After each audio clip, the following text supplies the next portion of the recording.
get nervous when I read a history script to you, Michael Beschloss, because I'm like, I hope this is factually and historically accurate.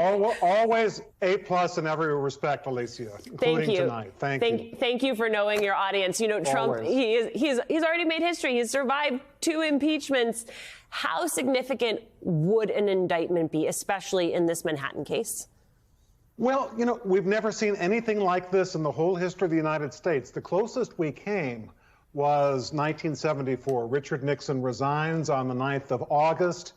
While president, he had been named as an unindicted co-conspirator because DOJ was observing a memo which said that incumbent presidents cannot be indicted. That memo still prevails up to this moment. I don't think it particularly should, but amazingly it does. So, ex-presidents. Nixon leaves, goes to California, and the special prosecutor, Leon Jaworski, was looking very seriously into actually indicting Nixon, putting him on trial. 1 month after Nixon left, the new president, Gerald Ford, gave him a full, free, and absolute pardon, closed all this down. In retrospect, was that the right thing to do? I'm not so sure, because I think when Ford did that, he was sending a message to later presidents: the worst that you can get if you do something bad in office or otherwise is going to be that you're going to go to your seaside mansion, as Nixon did.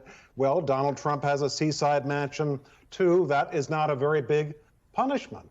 I once asked Ford in 1995, why didn't you at least wait until Nixon was fingerprinted or indicted? He said he wanted to get it out of the way as soon as possible. The stakes here in general, right? This entire conversation that we're having about accountability for the former president, just absolutely huge, going back to the fate of our democracy.